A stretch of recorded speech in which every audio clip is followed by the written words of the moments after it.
mentioned some recent initiatives there, Sam, about tackling and changes to the game. Like, are there any sports that you've seen that have made significant progress in handling concussions, potentially serving as models for rugby, whether it's male or female, to follow? I know sports like boxing and martial arts have strict medical suspensions after knockouts.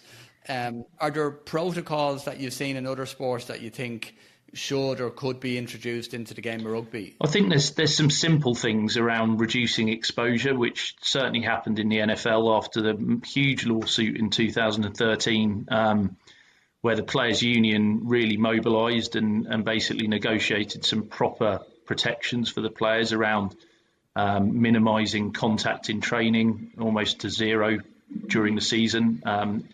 The RFU's own data in England has recently shown that still injuries in training, concussions in training are absolutely through the roof. It's just, I cannot understand how slow rugby union has been to pick up on this fact that they're still damaging their players during the week. There's lots of talk around minimising contact during the week. There's lots of statements made, protocols put in place, but evidently there isn't changing. And so there's a simple win there to just basically pretty much stop contact training during the season. They've done it in the NFL. It's had absolutely no apparent effect on the physicality of the actual matches. It still looks like the same sport.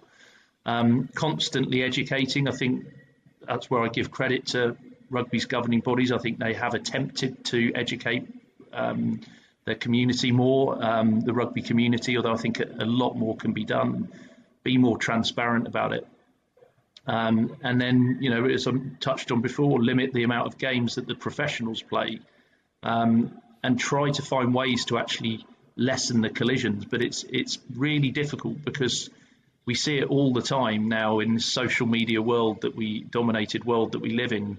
The collisions, they are rugby's clickbait, basically. That is what people love to see. But, people love to watch the gladiators during Roman times, and people love to see people getting killed. And I think, what is sport, and I think we've seen in Australia, I think it's been in the last 24 hours, in fact, a boxer who's ended up with a bleed on his brain, and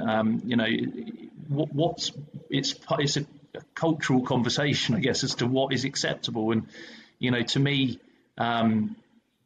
I basically, and it was partly reading Paul Kimmage's book Engage with Matt Hampson, it was like, what's a tolerable, acceptable risk from sport? And I got to the conclusion that basically the bottom line should be no one should die when they're playing sport. And that's the conclusion that Formula One drew. It took Ayrton Senna, sadly, and Roland Ratzenberger to die in massively high-profile crash in the Grand Prix. But for me, people talk about in rugby, someone's going to have to die for this to change things. But lots of people have died playing rugby, lots, and that is, they're not really freak injuries when people die on a rugby pitch. It's not normal, but it does happen, and to me that is unacceptable. Ben Robinson dying on a rugby field was unacceptable, and that's become my baseline, I guess, of what's acceptable. I don't think you should die if you run on a sports field. It's not war,